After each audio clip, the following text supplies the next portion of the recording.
ஒரு 2-3 விஷயங்களை உங்களிடம் பேச வேண்டும் என்பதற்காக இந்த பத்திரிகையாளர் சந்திப்புல நம்ம எல்லோரும் கலந்து கொண்டிருக்கின்றோம். தொலைபேசி மூலமாக 2 நாளா நீங்க எல்லாம் போன் பண்ணி கேட்டீங்க, ஆனா இந்த மாதிரி பைக் வேணும். குறிப்பாக விகடன் நிறுவனம் நடத்தி இருக்கக்கூடிய அம்பேத்கர் ஐயா புத்தக வெளியீடு, அவரை பற்றிய புத்தக வெளியீடு, அதுல நடிகர் விஜய் அவர்கள், தமிழக வெற்றி கழகத்தினுடைய தலைவர் அவங்க பங்கேற்றிருக்கிறாங்க. அதில் நிறைய பேசி இருக்கிறாங்க. அதை பற்றி உங்க கருத்து. ஸோ தனித்தனியாக பேசுவதை விட ஒரு பத்திரிகையாளர் சந்திப்பில் உங்களிடம் பேச வேண்டும் என்பதற்காகவும் அழைத்திருந்தோம்.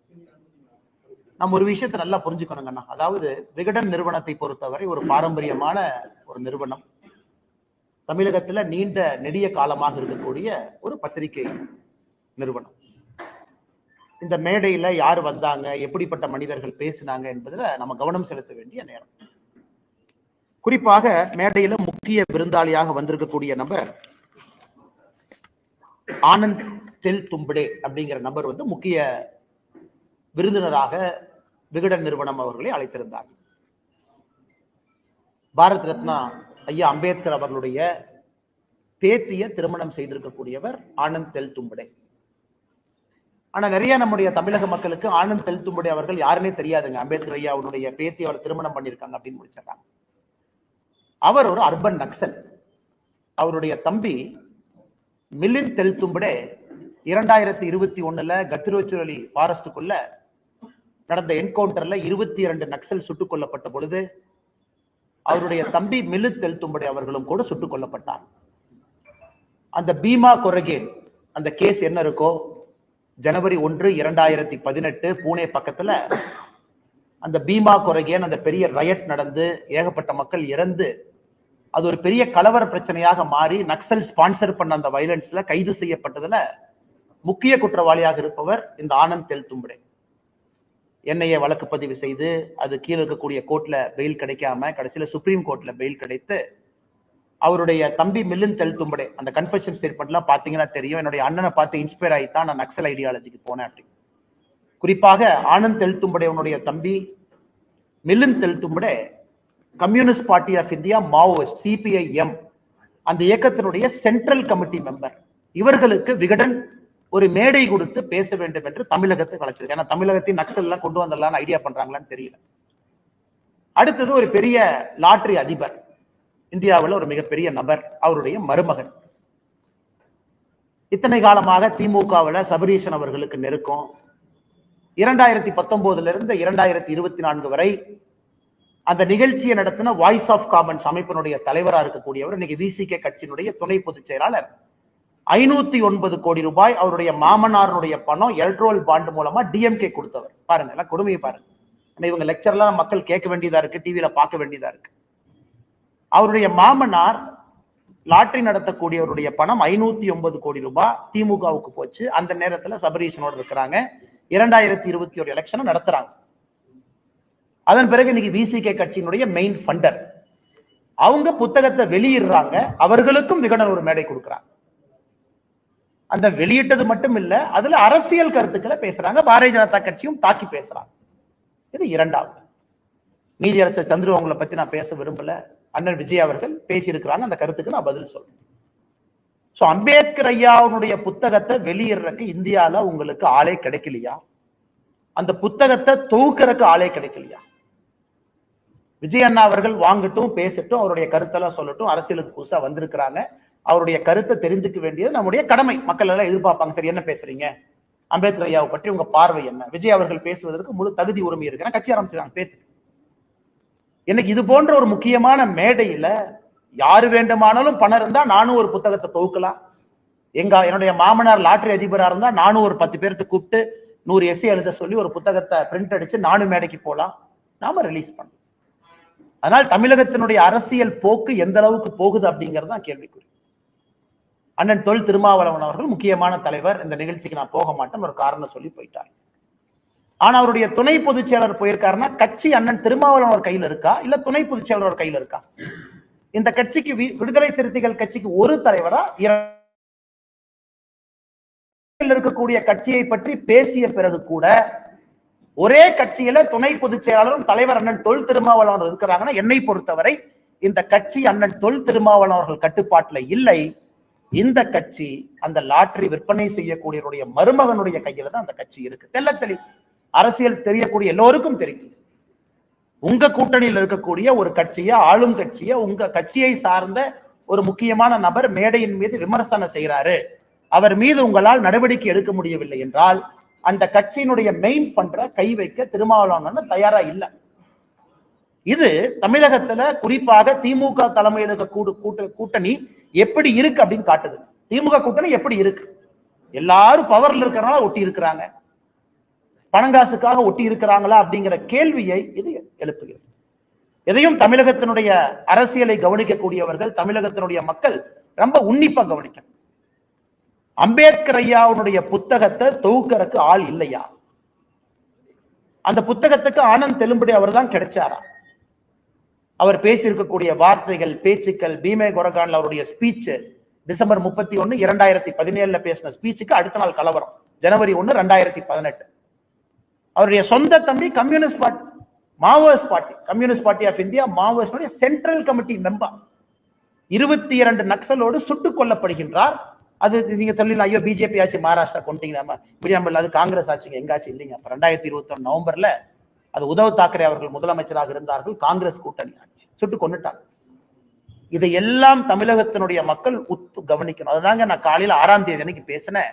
அம்பேத்கர் ஐயாவை வைத்து எந்த அளவுக்கு அரசியல் வியாபாரம் தமிழகத்தில் நடைபெறுவது என்பதற்கு இந்த நிகழ்ச்சியும் ஒரு உதாரணம்.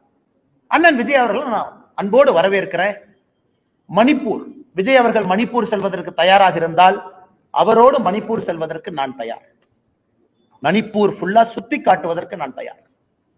ஆனா விஜய் அண்ணன் இப்ப அரசியல்ல, பொது அரசியல்ல என்னுடைய அன்பான வேண்டுகோள், ஒரு பேசிக் காமன் சென்ஸை வளர்த்திக்க வேண்டிய நேரம் இது.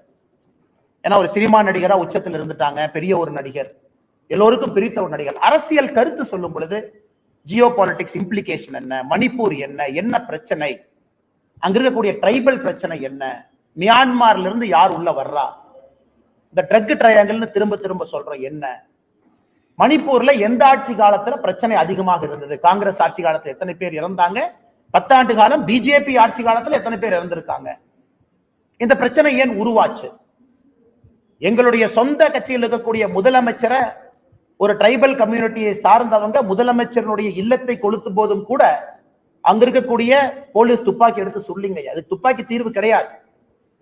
பாரதிய ஜனதா கட்சியினுடைய முதலமைச்சருடைய வீடு கொளுத்தப்படுகிறது, அமைச்சர்களுடைய வீடு கொளுத்தப்படுகிறது, கட்சி நபர்களுடைய வீடு கொளுத்தப்படுகிறது, சூறையாடப்படுகிறது. அதற்கு நாம் எல்லாம் உடனே armed forces special powers act Manipur ஃபுல்லா மறுபடியும் ரீஎக்ஸ்டெண்ட் பண்ணி, அதற்குத்தான் அங்க இருக்கக்கூடிய பெண்கள் அம்மனமாக நடந்தார்களா மணிப்பூர்ல ஒரு காலத்துல, காங்கிரஸ் ஆட்சியின் பொழுது உடைகள் இல்லாம எனக்கு armed forces special powers act எங்க ஊருக்கே வரக்கூடாதுன்னு நம்முடைய தாய்மார்கள், சகோதரிகள் உடை இல்லாம நடந்து போனாங்க. அதே மணிப்பூரை திரும்ப கொண்டு வரணுமா? Armed forces special powers act கொண்டு வந்து அப்படியே ஒரே நாள்ல ஷூட்டிங் ஆர்டர் கொண்டு வந்து எல்லாத்தையும் சுட்டு தூக்கி போடுங்க. அதிலிருந்துதான் பாரதிய ஜனதா கட்சி மணிப்பூரை வெளியே கொண்டு வந்திருக்கிறது. ஆனால் அண்ணன் விஜய் அவர்களுக்கு இதை சொல்ல வேண்டும் என்பது என்னுடைய அன்பான ஆசை. காரணம், புதுசா அரசியலுக்கு வந்திருக்காங்க, சில விஷயங்கள் அவர்கள் தெரிந்து கொள்ள வேண்டும் என்பதற்காக. இன்னைக்கு மணிப்பூரை பொறுத்தவரை, மணிப்பூர் பாருங்க என்ன சொல்றாங்க, மணிப்பூரை பொறுத்தவரை இன்னைக்கு வடகிழக்கு அந்த பகுதி மட்டும் நல்லா விஜய் அண்ணன் கேட்டுக்கணும். நாங்கள் ஆட்சிக்கு வந்த பிறகு, பாரதிய ஜனதா கட்சி, பாரத பிரதமர் நரேந்திர மோடி அவர்கள் வந்த பிறகு 2015 திருப்புரால ஆர்ம்டு போர்சஸ் ஸ்பெஷல் பவர்ஸ் ஆக்டுடைய டிஸ்டர்ப்ட் ஏரியா நோட்டிபிகேஷனை நாம வாபஸ் எடுத்துக்கிட்டோம். திருப்புரா மக்கள் நிம்மதியா இருக்கலாம். 2018 மெகாலயால ஆர்ம்டு போர்சஸ் ஸ்பெஷல் பவர்ஸ் ஆக்டுடைய டிஸ்டர்ப்ட் ஏரியா நோட்டிபிகேஷனை வாபஸ் எடுத்துட்டோம், அந்த மக்கள் நிம்மதியா இருக்கலாம். அசாம்ல 2014 இருந்து மோடி அவர்கள் வந்த பிறகு 23 மாவட்டத்துல armed forces special powers act வாபஸ் எடுத்து இன்னைக்கு ஒரே ஒரு மாவட்டம் அசாம்ல மட்டும்தான் ஏஎஃப்எஸ்பி இருக்கு. அதை தாண்டி மணிப்பூர்ல 2004 இருந்து டிஸ்டர்ப்ட் ஏரியா டிக்ளரேஷன். ஆர்மி யார் வீட்டுக்கு வேணாலும் வரலாம், யார வேணாலும் சர்ச் பண்ணலாம், எந்த கணவனை வேணாலும் எப்ப வேணாலும் தூக்கிட்டு போலாம், காவல்துறையில போய் கேஸ் ரெஜிஸ்டர் பண்ண முடியாது. 2004 இருந்து இருந்தத 1/4/2022 மணிப்பூர்ல அதை வெறும் 15 போலீஸ் ஸ்டேஷன் லிமிட்டுக்குள்ள சுருக்கி அதையும் மத்திய அரசு வாபஸ் வாங்கியிருக்காங்க. நன்றாக புரிந்து கொள்ள வேண்டும். இதற்காகத்தான் வடகிழக்குல தாய்மார்கள் நிர்வாணமாக, அந்த கோரமான காட்சியை நம்ம பார்க்க வேண்டிய சூழ்நிலை, நிர்வாணமாக நடந்து போனாங்க. எங்க மாநிலத்துல armed forces special powers act கொண்டு வராது. அருணாச்சல் பிரதேஷ்ல இன்னைக்கு 3 மாவட்டத்துல 16 போலீஸ் ஸ்டேஷன்ல இருந்துச்சு, 9 தாலுகா எக்ஸ்ட்ரா இருந்துச்சு. அது இன்னைக்கு 2 போலீஸ் ஸ்டேஷன் லிமிட்டுக்குள்ள அருணாச்சல் பிரதேசம் சுருங்கி இருக்கிறது. நாகாலாந்துல 1995 இருந்து இருந்த டிஸ்டர்ப்ட் ஏரியா நோட்டிபிகேஷனை முற்றிலும் எடுத்திருக்கின்றோம். அதே மாதிரி விஜய் அண்ணனுக்கு இன்னொரு அன்பான என்னுடைய அறிவுரையும் கூட. இல்ல பாரதிய ஜனதா கட்சி இங்க இருக்கிறாங்க, இந்துத்துவ கட்சி, இந்து கட்சி, தமிழ்நாட்டில் அப்படியே பிஜேபி இந்து கட்சின்னு சொல்லிட்டோம்னா அப்படியே கிறிஸ்தவர்கள் இஸ்லாமியர்கள் ஒன்னாயிருவாங்க, வாக்கரசியல் நன்றாக இருக்கு. கோவால 25% கிறிஸ்தவர்கள், 8% இஸ்லாமியர்கள் 3வது முறை ஆட்சியில் இருக்கின்றோம். மணிப்பூர் 53% மீத்தி டிரைபு, 16% குக்கி டிரைபு, அதுல 2017 இருந்து ஆட்சியில் இருக்கின்றோம். மேகாலயா 74% கிறிஸ்தவர்கள், 4% இஸ்லாமியர்கள். அதுல உங்களுக்கு தெரியும், இத்தனை காலமாக 2018 இருந்து ஆட்சியில் இருந்தோம், இன்னைக்கு ஆட்சியில் இல்ல, கூட்டணியில் அன்னைக்கு 2 சீட்ல. மிசோராம்ல 2018 என்டி அலையன்ஸ் ஜெயிச்சது, கிறிஸ்டியன்ஸ் 87% இருக்கிறாங்க. இண்டி அலையன்ஸ் எல்லாம் அங்க பிக்சர்லயே கிடையாது. நாகாலாந்து கிறிஸ்டியன்ஸ் 87.9% இருக்கிறாங்க. 2018 இருந்து எங்களுடைய கூட்டணி ஆட்சி இருக்கு, அதுல 18 எம்எல்ஏ பிஜேபி கையில் இருக்காங்க. அதனால தமிழ்நாட்டில் யாராவது ஒரு கட்டுக்கதை கிளப்பறதுக்கு கிளம்பி இருந்தாங்களோ அவருக்கு அன்பான வேண்டுகோள், தமிழகத்திலும் இஸ்லாமிய சகோதர சகோதரிகள், கிறிஸ்தவர்கள் பாரதிய ஜனதா கட்சியின் பக்கம் வர ஆரம்பித்திருக்கின்றார்கள், வந்து கொண்டே இருக்கின்றார்கள். இந்தியா முழுவதும் நடக்குதுங்க, தமிழ்நாடு மட்டும் விதிவிலக்கு இல்லை. அதனால அந்த பொய்களை ஓரளவுக்கு தான் அரசியல்வாதிகள் பேச முடியும். பிஜேபி இந்துத்துவ கட்சி அப்படியே ஒதுக்கி விட்டு இந்த மாதிரி அரசியல் பண்ணுவோம். அண்ணன் திருமாவளவன் சொல்றாங்க, இந்தியா ஃபுல்லா தலித் சமுதாயம், பட்டியலின சகோதர சகோதரிகள் பாரதிய ஜனதா கட்சியாமா, தமிழ்நாட்டில் மட்டும் அண்ணன் திருமாவளவன் அவங்க இருக்கிறனால நம்ம கிட்ட வரலையா? அப்ப இந்தியா முழுவதும் வர்றாங்கன்னா திருமாவளவன் கர்நாடகாவே பிரச்சாரம் பண்றாரு. நான் கர்நாடகாவில் திருமாவளவன் பார்த்திருக்கேன், ரோட்ல பேசியிருக்கேன். திருமாவளவன் மகாராஷ்டிரா பிரச்சாரத்துக்கு போறாங்க. தமிழ்நாட்டிலே எத்தனை காலத்திற்கு ஏமாற்றி வைத்திருப்பீர்கள்? அதுவும் உடையத்தான் போகுது. பாரதிய ஜனதா கட்சியில பட்டியலின சகோதர சகோதரிகள் பெரும் அளவுல வந்து கொண்டே இருக்கின்றார், பெரிய பெரிய பொறுப்புல இருக்கிறாங்க, மத்திய அமைச்சர்களா நீங்க இருக்கிறாங்க. அதனால அண்ணன் பேசலாம், இந்தியா முழுசும் வந்துட்டாங்கன்னு அண்ணன் திருமாவளவன் சொன்னதுக்கு ரொம்ப நன்றி. 2026 தமிழகத்திலும் சேர்ந்து முழுமையாக வந்து விட்டார்கள் சொல்லுவீங்க, அதற்காக மிச்சம் இருக்கக்கூடிய நன்றி உங்களுக்காக பத்திரமா வச்சுக்கிறேன். அது 2026 மாநில தேர்தல் முடிந்த பிறகு திருமாவளவனுக்கு அந்த நன்றி மிச்சத்தை நான் சொல்லிடுறேன். ஆனால் இன்று நடந்திருப்பது புத்தக வெளியீட்டு விழா இல்லைங்க. தமிழகத்துல தயவு செஞ்சு இந்த நக்சல் விதமான அரசியலை கொண்டு வந்துறாங்க. இந்த பீமா கொரகன் வயலன்ஸ்ல மிக முக்கியமான பேச்சு, அதாவது ஒரு ஒடுக்கப்பட்ட சமுதாயத்திற்கு திரும்ப உரிமை கிடைக்க வேண்டும் என்றால் மொத்தமாக கொளுத்தித்தான் அது கிடைக்க வேண்டும் என்றால் அதற்கும் தயார் அப்படிங்கிறாங்க. அதுல மிக முக்கியமாக அவங்க நடத்தக்கூடிய பத்திரிகையில் எழுதுறாங்க, if there is exploitation there should be rebellion, and if there is no rebellion then it is better than the city burns to ashes before sunrise. இந்த பேச்செல்லாம் மேடையில பேசப்பட்ட பேச்சுக்கள் அடுத்த நாள் நடந்தது. அதனால தயவு செய்த அன்பான வேண்டுகோள் பத்திரிகை நண்பர்களுக்கு, நம்ம இஷ்யூ போடுற எல்லா நண்பர்கள் தானே இதை பற்றி கருத்து இல்லை, மேடையில யார் இருந்தா எது கருத்து சொல்லுங்க. லாட்டரி அதிபருடைய மருமகனை பத்தி கருத்து சொல்ற அளவுக்கு இந்த கட்சி தரம் தாழ்ந்து சென்று விட்டதா? காந்தியவாதியா? ஒரு தலித் குடும்பத்துல பிறந்து ஒரு எழுச்சி ஏற்படுத்தணும் வந்திருக்கிறாங்களா? பறவைகள் பறக்க பறக்க எச்சத்தை கீழே போடுவது போல அரசியல்வாதிகள் சில பேர் கட்சி மாறுறாங்க. அதற்கெல்லாம் பாரதிய ஜனதா கட்சி கருத்தை சொல்லி எங்களுடைய தரத்தை நாங்கள் தாழ்த்தி கொள்ள வேண்டுமா? 2021 தேர்தலுக்கு சபரீஷனோடு 509 கோடி ரூபாய் மாமனாரனுடைய பணம். மன்னராட்சி அன்னைக்கு சொல்றீங்களே, மன்னராட்சியை கொண்டு வந்தது யார்? மன்னராட்சிக்கு உறுதுணையாக இருந்தது யார்? விசிகே கட்சியில சேர்ந்து துணை பொதுச் செயலரோட பதவி வாங்கிய வாழ்த்து முதல்ல யார்கிட்ட வாங்கினீங்க? ஸ்டாலினை வாழ்த்து வாங்கினீங்க. ரெண்டே சிரிச்சுட்டு போஸ்ட் கொடுக்கலையா? ஆளும் கட்சிக்கு எதிராக இருக்கக்கூடிய ஓட்டை பிரிப்பதற்கு சதியா இது? திமுகவுக்கு எதிராக தமிழகத்தில் எவ்வளவு ஓட்டு இருக்கு தம்பி, நீங்க அப்படியே அந்த பக்கம் போய் அந்த கட்சிக்கு போற மாதிரி போங்க. திமுக தொடர்ந்து ஆட்சியில் இருக்க வேண்டும் என்றால் திமுகவுக்கு எதிராக இருக்கக்கூடிய மக்கள் ஓட்ட 3ஆ பிரிப்போம். அதற்காக இது திமுக நடத்துற சதியா? அந்த லாட்டரி அதிபருடைய மருமகனை வெளியனுப்பிச்சு கட்சி தாவி ஒரு நெரேட்டிவ் செட் பண்ணி ஓட்ட பிரியும். இதையெல்லாம் தமிழக மக்கள் பார்க்கத்தான் போறாங்க. எதற்காக நான் இவ்வளவு ஓப்பனா பேசுறேன்னாங்க, மக்களுக்கு தெரியணும் ஆனந்த் தெல்தும்படை யாருன்னு தெரியும், பேக்ரவுண்ட் என்னன்னு தெரியும், எதற்காக 4 வருஷம் ஜெயிலில் இருந்தாருன்னு தெரியும், அவர் தம்பி யாருன்னு தெரியும். அதனால் விகடன் நிறுவனத்திற்கு அன்பான வேண்டுகோள், 1008 பிரச்சனைகள் இருந்தாலும் கூட நேஷனல் செக்யூரிட்டியில காம்ப்ரமைஸ் பண்ணாது. சந்திரவையாவை கூப்பிடுங்க, வெளியிடுங்க, விஜயா வாங்க சொல்லுங்க. யார் புத்தகத்தை வெளியிடுவதற்கு தொகுப்பதற்கு எவ்வளவு பெரிய நிறுவனங்கள், தொகுப்பதற்கு எத்தனை பேர் தமிழகத்தில் அம்பேத்கர் ஐயா அவருடைய கொள்கைகளை பின்பற்றவங்க எத்தனாயிரம் பேர் இருக்கிறாங்க. எங்கள் கொள்கைகளை ஏற்றுக்கொள்ளாதவர்கள் 10,000 பேர் இருக்காங்க, அவங்களை கூப்பிட்டு வெளியிடுங்க. அதனால் பெரிய விழாவாக நடத்தி அல்ல கான்ட்ரோவர்சியலா பேசி அதில் 2 கருத்துக்கள் ஏற்று 2 பேர்த்துக்கு திரிக்கிறத பாரதிய ஜனதா கட்சி வன்மையாக கண்டிக்கிறோம், மிக வன்மையாக. தயவு செஞ்சு மணிப்பூரை பத்தி யாராச்சும் பேசுறீங்கன்னா, நான் எந்த வேலையாக இருந்தாலும் சரி, அண்ணன் விஜயாக இருந்தாலும் தமிழகத்தில் இருக்கக்கூடிய அரசியல் தலைவர், நீங்க மணிப்பூர் வர அன்னைக்கு நான் வர்றேன், நான் மணிப்பூர் கூட்டிட்டு பாரதிய ஜனதா கட்சி உங்களை அழைத்து செல்லும். மணிப்பூர்ல இருக்கக்கூடிய பாரதிய ஜனதா கட்சி எந்த இடத்த பார்க்கணும் நான் கூட்டிட்டு போறேன், பார்ப்போம். கலவரம் யார் வந்தது? பாரதிய ஜனதா கட்சி உருவாக்கிய கலவரமா இது? மியான்மர்ல இருந்து யாரை புஷ் பண்ணிட்டு இருக்காங்க? சைனா மியான்மருக்கு ஏன் உதவி செய்யறான்? ஜியோ பாலிடிக்ஸ் அங்க என்ன நடக்குதுங்க? மணிப்பூர்ல எவ்வளவு ட்ரக் சீசர் நடந்திருக்கு என்டிஏ ஆட்சிக்கு பிறகு பாரு. காங்கிரஸுடைய மொத்த 10 ஆண்டு கால ஆட்சியில, காங்கிரஸுடைய மொத்த 10 ஆண்டு கால ஆட்சியில 2004 இருந்து 14 வரை வடகிழக்குல மொத்தமா ட்ரக்ஸ், எல்லா மலையிலையும் ட்ரக்ஸ், எல்லா மலையில விளைவிக்கிறாங்க. அதை நம்ம கோல்டன் ட்ரையாங்கிள் சொல்றோம். அந்த ஏரியா காங்கிரஸ் ஆட்சியில மொத்தமா 768 கோடி ரூபாய் ட்ரக்ஸ் சீஸ் பண்ணி 2006 இருந்து 13. நம்முடைய ஆட்சியில 21,000 கோடி ரூபாய் ட்ரக்ஸை சீஸ் பண்ணிருக்கோம். நடக்கிறதுன்னா ட்ரக்ஸுக்காக பிரச்சனை. மலை மேல விளைவிக்கிறவங்கள இந்த முதலமைச்சர் நடவடிக்கை எடுக்கிறாங்க, 10 எரியுது, அட்டாக் நடத்துறாங்க. அது கிறிஸ்டியன் வெர்சஸ் ஹிந்துவா மாறுது, ட்ரைபலா மாறுது. அதனால தயவு செஞ்சு விகடன் போன்ற மேடையில பாரதிய ஜனதா கட்சியினுடைய அரசியல் கருத்துக்களை, எதிர்கருத்துக்களை பேசுவதையும் நாங்க வன்மை கட்டிக்கிறோம். அது புத்தகம் தான் நீங்க நடத்துறீங்க. நீங்க காமன் நியூட்ரல் ஒரு ஜேர்னலிஸ்ட் தானே நீங்க பத்திரிகையில் எழுதுங்க, விமர்சனம் பண்ணுங்க, அதை ஏத்துக்கிறோம். உங்க மேடையில் எதுக்காக ஆசிரியர் உட்கார்ந்து இருக்கணும்? வர்ற போற பேச்சாளர்ல சும்மா பாரதிய ஜனதா கட்சியை கிரிட்டிசைஸ் பண்ணுவோம், நார்த் வெஸ்ட் சவுத் பண்ணுவோம், இது ஓட்டு கொடுக்கும் நீங்க நினைச்சீங்கன்னா எதற்காக விகடனுடைய ஆசிரியரோ பப்ளிஷரோ பதிப்பாசிரியர் எதுக்கு அந்த மேடை மேல உட்கார்ந்து? அதனால் தமிழகத்தினுடைய மக்களுக்கு பத்திரிகையாளர் சந்திப்பு மூலமாக நாங்கள் சொல்லிக் கொள்வது, தயவு செஞ்சு தமிழ்நாட்டில் இந்த மாதிரி அரசியல் நமக்கு வேண்டாம். ஆமாம், ஜாதி பிரச்சனை இருக்கு, எல்லாம் சேர்ந்துதான் சரி பண்ணணும்.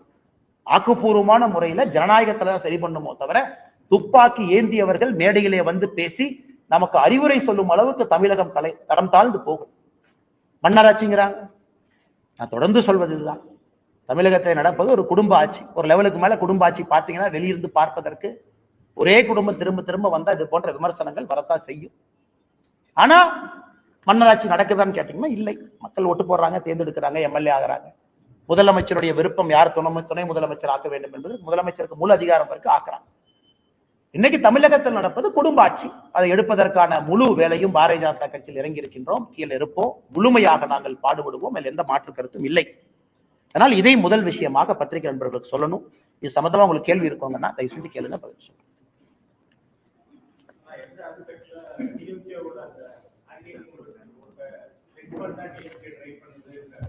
ஆனா ஒரு யூகத்தை உங்க முன்னாடி வைக்கிறேங்கண்ணா.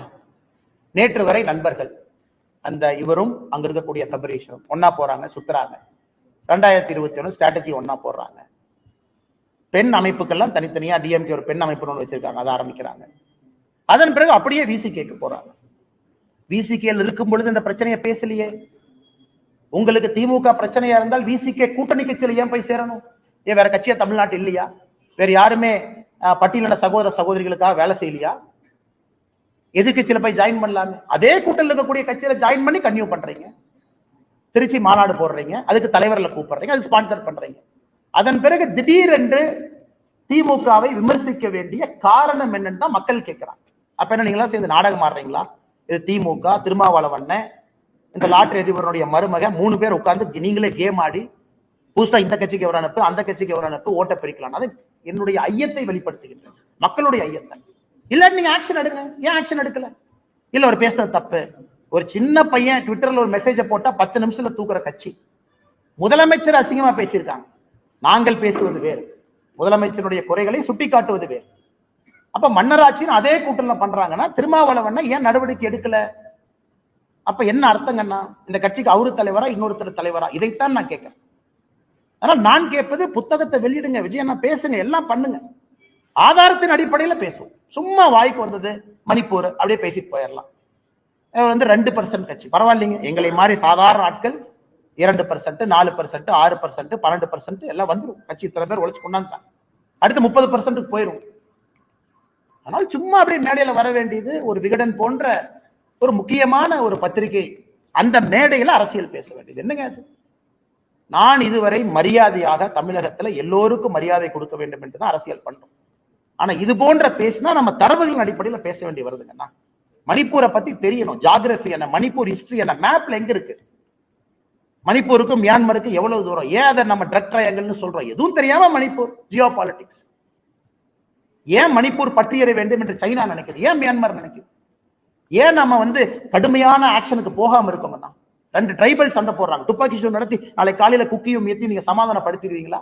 இதெல்லாம் 100 ஆண்டுகளாக இருக்கக்கூடிய பிரச்சனை. மலை மேல குரூப் இருக்காங்க, மலைக்கு கீழே குரூப் இருக்காங்க. மலை கீழே இருக்கிற குரூப் மேல போய் நிலத்தை வாங்க முடியாது. அந்த பிரச்சனை தான் இந்த பிரச்சனை. ஹைகோர்ட் ஜட்ஜு தீர்ப்பு கொடுக்கிறார், ஒரு கம்யூனிட்டி ட்ரைபல் ஆக்க. இன்னைக்கு எல்லா விதமான விதத்தையும் கையாண்டு பிரச்சனைக்கு நார்த் ஈஸ்ட்ல அது தமிழ்நாடு மாதிரி கிடையாதுங்க. High tribal identity. சொந்த சீஃப் மினிஸ்டருடைய வீட்டை கொளுத்தும் போது நாங்க துப்பாக்கி சூடு நடத்தாம இருக்கோம். ஏன்னா துப்பாக்கி சூடு தீர்வு கிடையாது. மறுபடியும் நார்த் ஈஸ்ட் பத்தி எறியணும், மறுபடியும் தாய்மார்கள் உடை உடுத்தாம ரோட்டுக்கு வரணும், மறுபடியும் ஆர்ம்டு போர்சஸ் ஸ்பெஷல் பவர்ஸ் ஆக்ட எடுங்கன்னு சொல்லணும். இது ஒரே நாள்ல ஏஎஃப்பிஎஸ்பியை கொண்டு ஆர்மி 10 காலத்தை இறக்கி ஷூட்டட் சைட் ஆர்டர் கொடுத்து 24 ஹவர்ஸ்ல கொண்டு வர தெரியாதாங்கன்னா? இது 20 ஆண்டுகள் கழித்து இந்த அமைதி வந்திருக்கு, இந்த பிரச்சனை வெடிக்கிறதுக்கு முன்னாடி. அதனால் கொஞ்சம் ஜியோகிராபி ஹிஸ்டரி தெரிஞ்சுக்கிட்டு பேசணும் என்ன நடக்குது. அதான் அன்பான வேண்டுகோளை தவிர வேற எதுவும் என்னுடைய வேண்டுகோள் இல்லைங்க.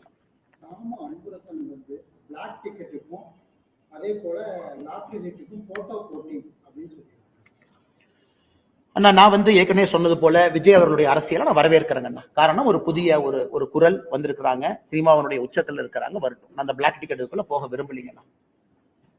பட் நீங்க சொல்லக்கூடிய இன்னொரு நபர் இஸ் a proven player, கிளியரா 508 crore 2019 இருந்து 24 வரைக்கும் அவருடைய மாமனார் டிஎம்கே கொடுத்த எலக்ட்ரல் பாண்ட், மாமனார் கொடுத்தது 500. அந்த பீரியட்ல இவர் கூட இருக்கார், இல்ல ஸ்ட்ராட்டஜிஸ்ட். புகைப்படங்கள் இருக்கு, நீங்க செக் பண்ணலாம். ஸ்டாலின் அவர்களோட புகைப்படம் எடுக்கிறாங்க, எல்லாம் எடுக்கிறாங்க. இப்ப டிராமா பண்ண வேண்டிய அவசியம் இல்லை.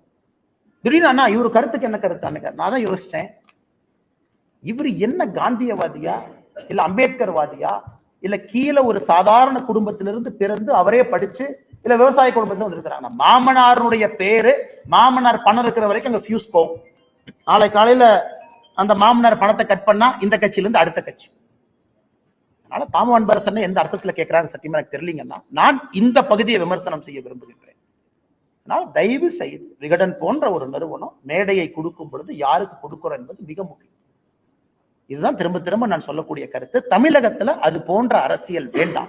அந்த ரிபல்லியஸ் பாலிடிக்ஸ், பீமா கொரகான் என்ன நடந்துச்சுன்னு எல்லாத்துக்குமே தெரியுங்கன்னா, அது வேண்டாம் என்பது யாருமே இந்த கோணத்துல பேசுறீங்க. நான் பேச வேண்டாம் என்றுதான் இருந்தேன்.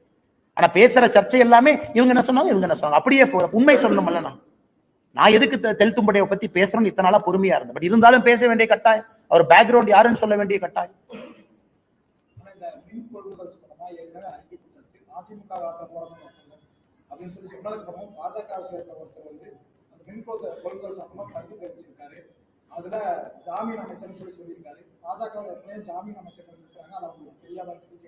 எனக்கு தெரியாதுங்கண்ணா, பாஜக இருக்கக்கூடிய ஜாமீன் அமைச்சர்கள் சத்தியமா எனக்கு தெரியாதுங்கண்ணா. அதாவது ஓராண்டுக்கு மேல சிறையில் இருந்து ஓராண்டுக்கு மேல பல முறை பெயில் ரிஜெக்ட் ஆகி அவருடைய சொந்த தம்பி அவர்கள் ஆளக்கூடிய மாநிலத்தில் இன்னைக்கு அப்ஸ்காண்டிங்கா இருக்கார். இவர் அமைச்சர், சத்திய பிரமாணம் எடுத்த அமைச்சர். இவருடைய சொந்த தம்பி வாண்டட் அக்யூஸ்ட் ஆஃப் இடி. பிடித்து கொடுக்க வேண்டிய கடமை தமிழக காவல்துறைக்கு இருக்கு. காவல்துறையை கையில் வைத்திருக்கக்கூடிய முதலமைச்சர் சொல்றாரு கோயம்புத்தூர்ல, என்னுடைய மகன் உட்பட 35 அமைச்சர்ல பெஸ்ட் அமைச்சர் இவராமா. ஆனா ஒரு நாள் அமைச்சர் ஆவாரு, கை வந்துருச்சுங்கன்னா பெஸ்ட் அமைச்சர் இவருன்னு ஒருத்தர் காட்டுறாரு. அவருடைய தம்பி இடி கேஸ்ல அக்யூஸ்ட், இன்னும் அப்ஸ்காண்டிங். தமிழ்நாட்டில் எங்க இருக்காரு எல்லாத்துக்குமே தெரியும். கரூர் போனீங்கன்னா இன்னைக்கு நைட் தூக்கிட்டு வந்துடலாம் அவர் காலையில. ஆனா காவல்துறை கைது பண்ணாது. அப்ப நான் ஜாமீன் அமைச்சர்னு சொல்லாம என்ன சொல்றதுங்க? இதை உச்ச நீதிமன்றம் சொல்றாங்க. இவ்வளவு வேகமாக இவருக்கு நீங்க அமைச்சர் பதவி கொடுக்கறதுனால எங்களுக்கே பயமா இருக்கு, சாட்சியெல்லாம் வச்சிருப்பாங்களா? 13ஆம் தேதி பொறுத்திருப்போம், என்ன உச்ச நீதிமன்றத்துல சொல்றாங்க பார்ப்போம். அப்ப நான் ஜாமீன் அமைச்சர் என்று சொல்வதில் என்ன நாட்டம்? இரண்டாவது, நான் கேட்ட கேள்வி, அதானி அம்பானி பிஜேபி நீங்க கொடுத்தீங்களே, சரி இது அதிமுக கொடுத்தாங்க, நான் கொடுக்கல. அதுக்கப்புறம் 77 கோடி ரூபாய் கொடுத்தீங்களே கமுத்தியில, அது என்னோட செகண்ட் அறிக்கையில் இருக்குங்கண்ணா. ஃபர்ஸ்ட் இதுல பெனால்டி சார்ஜ் 230 கோடி ரூபாய் கொடுத்தீங்களா, அதையே நீங்க காட்டல 530 கோடியோட, ஏன் மறைச்சீங்க? ரெண்டாவது இதுல இப்ப ஜெனரேட் பண்ண, நீங்க ஆட்சிக்கு வந்ததுக்கு அப்புறம் ஜெனரேட் பண்ணதுல அதானிக்கு 77 கோடி ரூபாய் கொடுத்தீங்களே, அதுவும் செகண்ட் அறிக்கையில டாக்குமெண்டோட அதானியினுடைய ரிப்போர்ட்ல இருந்து அந்த பேராவை காப்பி பண்ணி ஆங்கிலத்துல பேஸ்ட் பண்ணிருக்காங்க. இதுல உருட்டல் மிரட்டல் எம்எல்ஏ அறிக்கை கொடுத்ததுக்கு எம்எல்ஏ கேஸ் போடுவாங்களா? யோ நீ எல்லாம் என் மேல கேஸ் போட்டு இடி கேஸ்ல உள்ள போன நீ எல்லாம் கேஸ் போட்டு எஃப்ஐஆர் வாங்கின தலை விதி இல்லைங்களா? 1 வருஷம் ஜெயில கம்பி என்ன. இதுல ஆக்ஸ்போர்ட் பல்கலைக்கு போய் படிச்சேன். என்னை பத்தி நான் தனியா ஆக்ஸ்போர்ட்ல படிக்கணும் எப்ப சொன்னேன் நானு? ஆக்ஸ்போர்ட்ல தனியா இருக்காச்சு கிளாஸ் எடுப்பாங்களான்னு? ஆக்ஸ்போர்ட்ல ஒரு குரூப்ல போனேன். அது கூட போன 11 பேர் ரகசியம் எனக்கு தெரியும். வெப்சைட் போய் டைப் பண்ணிக்க போன அன்னைக்கே வெப்சைட்ல போட்டிருக்கேன். ஷெவ்னிங் குருக்கள் வெப்சைட்ல யார் 11 பேர் எல்லாம் இருக்கு, போட்டோ இருக்கு, எஃப்சிடிஓ ஆபீஸ் போங்க எல்லாம் போட்டிருக்கான். இது ஒரு விஞ்ஞானம், இதுக்கு ஒரு அமைச்சர் வேணுமா? அதனாலதான் நான் சொல்றேன், நான் ஆக்ஸ்போர்ட்ல படிக்கிற அதே நேரத்துல இந்த ஜாமீன் அமைச்சரும் படிச்சாரு. எங்க படிச்சாரு? புலால் சிறையில கம்பி என்றதை படிச்சார். அவரு ஒரு பக்கம் படிச்சாரு, நான் லண்டன்ல படிச்சேன். அதனால ஃபெயிலான ஸ்டூடெண்ட் பாஸ் ஆன ஸ்டூடெண்ட் பார்த்து பொறாமப்படுறது நம்ம ஊர்ல சகஜம் தானா? அதனால கம்பி என்ற அமைச்சரை நீ பார்த்து பொறாமப்படுற. கேட்ட கேள்விக்கு பதில் வரும். அதானி கொடுத்தியா இல்லையா? கொடுத்த ஒத்துக்க. இல்ல ஆட்சிக்கு வந்ததுக்கு அப்புறம் 77 கோடி ரூபாய் கமுதி ப்ராஜெக்ட் கொடுத்தியா இல்லையா? கொடுத்த ஒத்துக்க. அதை விட்டுட்டு சுத்தி சுத்தி இந்த வளைக்கிற வேலை என்கிட்ட விட்டுறணும். இந்த ஜாமீன் அமைச்சு என் மேல கேஸ் போடு. தைரியம் இருந்தா என் மேல கேஸ் போடியா பார்த்தலாம். சரியான அப்பா அம்மா பிறந்து என் மேல கேஸ் போட பார்த்தலாம். நான் தெளிவா கேட்கிறேன், தமிழ்நாடு அரசியல்ல ஒரு மாற்றத்தை பார்க்கணும். ஜெயில இருக்கிற அமைச்சர் சொல்ற அளவுக்கு அரசியல் அந்த அளவுக்கு மோசமாயிருச்சு. சரியான ஆள் அந்த பொடியா பார்த்தலாம். நீ போடு கேட்க, நான் பாத்துறேன். எங்க கூட்டிட்டு போவேன்னு பாத்துறேன். கூட்டிட்டு போடு. போலீஸ் உங்க கையில இருக்கு, போடு. முதலமைச்சர் உனக்கு தான் நெருங்கிய நண்பர், நீ தான் ஒரு பையன் மாதிரின்னு சொல்றிய. மகனை விட முக்கியமான அமைச்சர் போய் சொல்லு, காலில் விழு. ஆனா டிஜிபி சொல்லி மேல கேஸ்க்கு உள்ளதை பார்த்தலாம். நாயத்தை பேசினா இந்த ஊர்ல மிரட்டல். கேட்டா அமைச்சர் பதவி, கேட்டா அமைச்சர் பதவி. நாயத்தை பேசினா மிரட்டல். அதனாலதான் அந்த அறிக்கை ஸ்ட்ராங்கா கொடுத்தான். நான் மரியாதை கொடுக்கக்கூடிய ஆள். இந்த உருட்டல் மிரட்டலுக்கு எல்லாம் பயப்படுற ஆள். நான் ஊர்ல உட்காந்து ஆடு மேய்ச்சிட்டு இருப்பேன், அதுக்கெல்லாம் பயந்துதான். நீங்க வந்து உங்களை அரசியல் பண்ணிட்டு இருக்கேன் பாரு. நான் இந்த மாதிரி ஆள்லாம் ஓட விடணுங்கிறதுக்காக தான் நான் தவமா எடுத்து அரசியலுக்கு வந்திருக்கேன். தவமா எடுத்து வந்திருக்கேன். நீங்க அப்படியே மிரட்டி உருட்டி அப்படியே மிரட்டி பார்த்துருவீங்க. நான் கேட்பது ஒரே ஒரு கேள்வி, 2வது முறையும் அதானி கொடுக்கலன்னு சொல்லுங்க. அறிக்கையை படிக்கிறதே கிடையாது. அத்தனை ஐஏஎஸ் ஆபிசர் கூட இருக்காங்க. இவருக்கு எதுவுமே தெரியும். ஐஏஎஸ் ஆபிசர் எழுதி கொடுக்கறதா அமைச்சர் படிக்கிறாங்க. அறிக்கையை தூக்கி ஐஏஎஸ் ஆபிசர் கொடுத்த டேஞ்சர் கொடுத்து அவனே பார்த்து பண்ணி கொடுத்துருவான். அதை வந்து பிரஸ்ல ஒப்பிக்கணும். வேற அமைச்சருக்கு என்ன என்னை மாதிரி உட்காந்து டைப் படிக்கிற வேலையா? இங்க நான் சிங்கிள் மேன் ஆர்மியா உட்காந்து டைப் படிக்கணும், கூகுள் பண்ணணும், அதானி ரிப்போர்ட்டை பார்க்கணும், இத்தனை வேலை செய்யணும். எனக்கு ஐஏஎஸ் ஆபிசர் இருக்காங்களா, செக்ரட்டரி இருக்காங்களா? எல்லாம் அரசியல் நண்பர்கள் இருக்கலாம். அத்தனை ஐஏஎஸ் ஆபிசர் வச்சிருக்கீங்க டேஞ்சர் கோட். ஒரு ஆள்கிட்ட கொடுத்து டைப் படிக்கணும், டைப் படிச்சு அதானி கொடுத்தியா? கேட்ட கேள்விக்கே சொல்லாம ஆக்ஸ்போர்டு போனதை பத்தி நீதான் உள்ளூர் ஸ்கூல்லயே படிச்சேன்னு எனக்கு தெரியாது. தமிழ் இருக்க வேண்டியதான். நான் ஆக்ஸ்போர்ட் போனதெல்லாம் பெருமையா சொல்லிங்க ஐயா. காமராஜர் ஐயா படிக்காதான் நான் பெருமையா போய் சொல்றேன். எனக்கு படிப்பு தேவைப்பட்டுச்சு, நான் படிக்க போனேன். யாராச்சும் நான் குறைஞ்சனா நோண்டுன்னா இன்னொருத்தர் படிக்க தப்புன்னு சொன்னா, எனக்கு அறிவு தேவைப்பட்டது, நான் தேடி போனேன். அதன் மூலமா என்னை மெருகேற்றிக் கொள்ள வேண்டும் என்று நினைக்கின்றேன். படிக்காதவங்களை தப்புன்னு எப்ப சொல்லியிருக்கணும்? நீ புலால் சிறையில கம்பி எண்ணவெல்லாம் கம்பி எண்ணிட்டு இருக்கணும். அதை விட்டுட்டு இவன் ஆக்ஸ்போர்டு போனாரு, 11 பேர் போனாரு, அப்படி இப்படி. நான் எங்கேயாச்சும் போன கூட சொன்னேன். நீங்களா தான் கேள்வி கேட்கறீங்க. சீமானாங்கிட்ட போய் கேள்வி கேட்கறீங்க, அவர் பதில் சொல்றாரு. நான் எங்கேயாச்சும் கூட சொன்னா நான் ஆக்ஸ்போர்ட் போனேன்? நான் சொல்லாம தானே போனேன். நீங்களா தான் செய்தி போட்டேன். ஆனால் மறுபடியும் திமுக அமைச்சர்களுக்கு சொல்லக்கொள்ள விரும்புகின்றேன், மறுபடியும் நான் கிளாக்கை ரீவைண்ட் பண்ணி 1 வருஷத்துக்கு பின்னாடி போக விரும்பல. ஆரோக்கியமான அரசியலை பண்ணுங்க. நானும் ஆரோக்கியமான, இந்த தெருநாய் மாதிரி மோப்பம் பிடிக்காத வேலை. நாங்க ஆரோக்கியமான அரசியல் செய்வதற்காக வந்திருக்கோம். நீங்க பண்ண ஒன்னொன்னையும் மோப்பம் முடிச்சு டெய்லி தொலாவி பத்திரிகை மட்டும் கொடுக்கறதா என் வேலையை நினைச்சுதான் என் வேலை அது இல்லைங்க. என் வேலை எங்க ஆரோக்கியமான அரசியல் பண்றதுக்காக வந்திருக்கு. அது தயவு செஞ்சு மறுபடியும் பழையபடி 1 வருஷத்துக்கு முன்னாடி கொண்டு போய் விடாது. ஆனா ரொம்ப தவறுங்கன்னா, இன்னைக்கு டிஜிபி கடிதம் எழுதியிருக்காங்கன்னா, அந்த காவல்துறை அதிகாரிகள் மீது நடவடிக்கை எடுக்கணும். 2வது அந்த குற்றவாளிகள் எல்லாத்தையும் பிடிக்கணும். இதெல்லாம் அநியாயமா இருக்கு. ஒரு மனநலம் குன்றிய ஒரு சகோதரி, அவங்க அப்பா கூலி தொழிலாளி, அவருக்கு பெருசா தெரியல. இது வந்ததுக்கு அப்புறம் போலீஸ் ஸ்டேஷன் போறாரு. போலீஸே கன்வின்ஸ் பண்ணி நீங்க கம்ப்ளைண்ட் இந்த மாதிரி எழுதுங்கன்னு டிராஃப்ட் பண்ணி வாங்குறாங்க. அதுல அக்யூஸ்ட் கூப்பிட்டு வார்ன் பண்ணி விடுறாங்க. தமிழகத்தினுடைய காவல்துறை எந்த அளவுக்கு அதல பாதாளத்திற்கு போயிருக்குங்கிறது இதை விட உதாரணம் எதுவும் இல்லைங்க. மனநலம் குன்றிய ஒரு சகோதரிக்கு தான் first right of protection state கொடுக்கணும். ஸ்டேட்னுடைய வேலை அது. ஏன்னா அவங்க ஹெல்ப்லெஸ். அவங்க உடம்பு அவங்க கையில இல்ல, அவங்க கண்ட்ரோல்ல அவங்க உடம்பு இல்ல. யார் அவங்களை எப்படி பயன்படுத்துறாங்கன்னே அந்த சகோதரிக்கு தெரியாது. அப்படி இருக்கும் பொழுது ஒரு அரசனுடைய முதல் வேலை அந்த சகோதரிக்கு ஹெல்ப் பண்றது. அதனால் முதலமைச்சர் அவர்கள் உடனடியாக சம்பந்தப்பட்ட அதிகாரிகளை மொத்தமா நீக்கணும். எப்பவுமே காவல்துறையை சப்போர்ட் பண்ணி பேசுற ஆள் நான். இதுல ஏத்துக்கவே முடியாது சார், ஏத்துக்க முடியாது. போலீஸ் ஸ்டேஷன் ரேப் பண்ணவங்களை கூப்பிட்டு சமாதானப்படுத்தி போப்பா தம்பி. அதுக்கப்புறம் அந்த சகோதரியினுடைய மாமா அதை கண்டுபிடிச்சு ஐடி ஊழியர் அவரு திரும்ப போலீஸ் அப்ரோச் பண்ணி ரீகம்ப்ளைண்ட் கொடுத்து 2 பேர்த்த பிடிச்சிருக்கிறாங்க. நாளை காலையில டிஜிபி அவர்கள் நேரில் சந்தித்து பாரதிய ஜனதா கட்சியினுடைய மாநில துணைத் தலைவர் கருநாகராஜன் இந்த பெட்டிஷனை கொடுக்கிறோம். காவல்துறையின் மீது நடவடிக்கை எடுக்க வேண்டும். எல்லாத்தையும் கைது பண்ணணும், ஸ்பெஷல் கோர்ட்டு கொண்டு போகணும். அப்பொழுது மட்டும்தான். ஆனா நீங்க பாருங்க, ஆனா நம்ம தயவு செஞ்சு ஒரு நிமிஷம் நம்மளைய மனநலம் குன்றிய சகோதரி ஷூல போட்டு பார்ப்பாங்க. ஒரு நிமிஷம். என் உடம்பே என் கண்ட்ரோல் இல்லைங்கண்ணா, எனக்கு என் பாடி என்னன்னு எனக்கு தெரியாதுங்கண்ணா. இதை ஒரு காமுகன் பயன்படுத்துறான்னு அவனை சும்மா வெல்லாமண்ணா. இதை ஒருத்த பயன்படுத்துறான், அந்த சகோதரிக்கே அவங்க யாருன்னு தெரியாதப்ப இதை ஒருத்த பயன்படுத்தும் பொழுது காவல்துறையின் நடவடிக்கை எப்படி இருக்கும்? அதனால் இது மிக மிக கொச்சைத்தரமான கீழ்த்தரமான ஒரு செயல். காவல்துறை நடவடிக்கை எடுத்து தங்களுடைய பெருமையை திரும்ப மீட்டுக் கொள்ள வேண்டும்.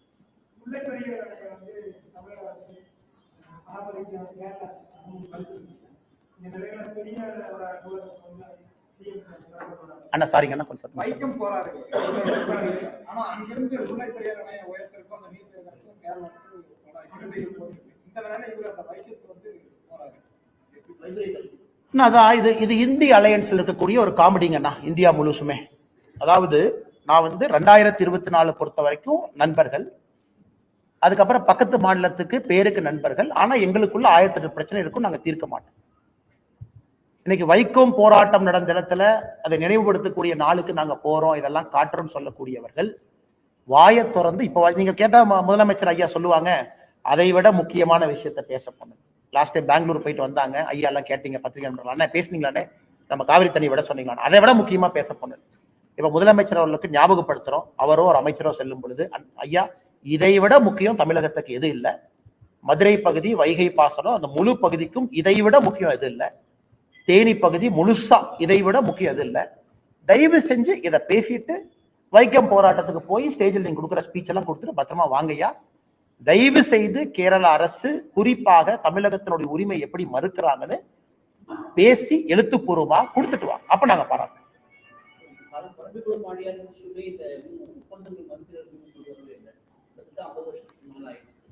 பிக்கெஸ்ட் ஃபெயிலியருங்கண்ணா, பிக்கெஸ்ட் ஃபெயிலியர் ஆஃப் திராவிடியன் பாலிடிக்ஸ்ங்கண்ணா, பிக்கெஸ்ட் ஃபெயிலியர்.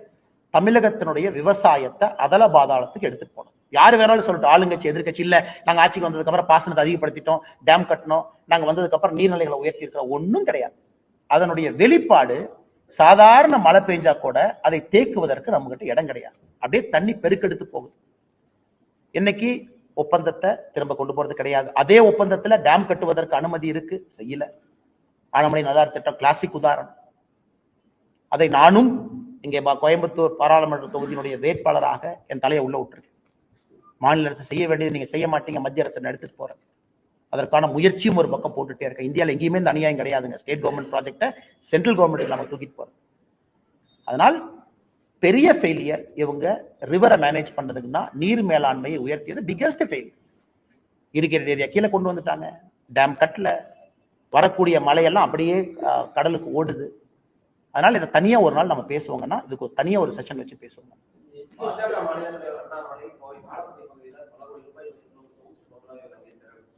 அண்ணா அண்ணா நான் பங்களா வாங்குற அன்னைக்கு அல்லது ஒரு வீடு வாங்குற அன்னைக்கு கண்டிப்பா பத்திரிகை நண்பர்கள் கூட்டிட்டு போவேன்.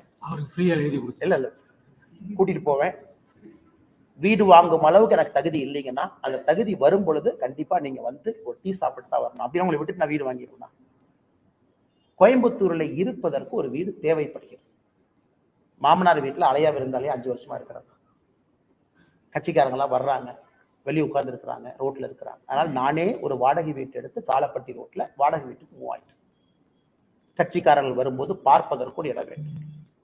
தயவு செஞ்சு அதை போட்டோ எடுத்து போட்டு அதை ஓனருக்கு மிரட்டி விட்டீங்கன்னா, ஒரு இடத்துலயும் கஷ்டப்பட்டு ஒரு வாடகை வீட்டை பிடிச்சிட்டு இருக்கிறாங்க. கஷ்டப்பட்டு சென்னை பிரச்சனை ஆனதுக்கு அப்புறம் காலி பண்ண சொல்லிட்டாங்க. பிப்ரவரியில காலி பண்றேன் 2025. அந்த வீட்டுல இருந்து அடுத்த வீட்டுக்கு போகணும். அதனால் எனக்கு இருக்கக்கூடிய பிரச்சனை எனக்கு தானா தெரியும். அதனால தயவு செய்து இந்த வீட்டுல இப்பதான் வந்திருக்கேன்னா 4 நாள் ஆச்சு. கொஞ்சம் நியூஸ் கொஞ்சம் பெருசு பண்ணாம ஸ்டேட் போலீஸ்ட கேட்டா அன்னைக்கு இன்ஸ்பெக்டர் ஐயா வந்திருந்தாங்க, சப் இன்ஸ்பெக்டர் ஐயா வந்திருந்தாங்க. எனக்கு சிஆர்பிஎஃப் செக்யூரிட்டி இருக்கிறனால நான் ஒரு வீட்டுக்கு குடி போனா ஃபுல் டாக்குமெண்ட் சென்ட்ரல் கவர்மெண்ட் கொடுக்கணும், அந்த வீட்டுக்கு அவங்க அப்ரூவல் கொடுக்கணும், செக்யூரிட்டி செக் பண்ணணும். அதனால காவல்துறைக்கு எல்லாம் தெரியும் நான் எவ்வளவு வாடகைக்கு இருக்கிறேன், எங்க இருக்கிறேன், யாரு ஓனர்னு. தயவு செஞ்சு போய் பாருங்க, ஓனர்கிட்ட பேசுங்க, டிவியில போட்டுறாதீங்க. ஓனர் ஓடின போறாரு, அடுத்த வீட்டுக்கு இன்னும் 3 மாசம் ஆகும். அப்படியாங்கண்ணா? ரொம்ப சந்தோஷம். அந்த ஓனர் போட்டோ போடாத வரைக்கும் எனக்கு சந்தோஷம் தான். ஏன்னா ஸ்டேட் கவர்மெண்ட் இங்க இருக்கிறாங்க, லோக்கல் சப் இன்ஸ்பெக்டர் அங்க இருக்கிறாங்க. 10 கிலோமீட்டர் சப் இன்ஸ்பெக்டர் அண்ணாமலை என்ன வீடு கிரகப்பிரவேசம் பண்ண முடியாது. நீங்க வாடகைக்கு குடி போகும்போது பால் தான் காய்ச்ச முடியும். வந்தீங்களான்னு கேளுங்க, அவரே எஸ்ஆர் பாரு, அவரே வந்தம்பாரு. எதுக்கு வந்தீங்க? இந்த சிஆர்பிஎஃப் வீடு பார்க்க வந்தாங்க, லோக்கல் போலீஸ் கூப்பிட்டு வந்தாங்க. ஆனா வாடகைக்கா அவர் விலைக்கு வாங்கினாரா? அவரே சொல்லுவாரு வாடகை. அதுக்கு மேல ஓனர் போட்டோவுக்கு போட்டாங்கன்னா கஷ்டப்பட்டு அந்த வீடு கிடைச்சிருக்கு. ஆனா நான் ஜோக்குக்கு சொன்னா கூட இது ஒரு அரசியல்வாதிக்கு இருக்கக்கூடிய பிரச்சனைங்க. அது குறிப்பா எனக்கு இருக்கக்கூடிய பிரச்சனை. காரணம் ஊழலை பத்தி நிறைய பேசுறேன். அப்ப எல்லா இடத்துலும் நம்ம மீது தாக்குதல் நடத்துவது சாதாரணம் தான். இருந்தும் இந்த கடினமான பாதையை நானே தேர்ந்தெடுத்திருக்கேன். அதை பயணம் செஞ்சுதான் ஆகணுங்கன்னா அதை தப்பிக்க முடியாது. மண்டல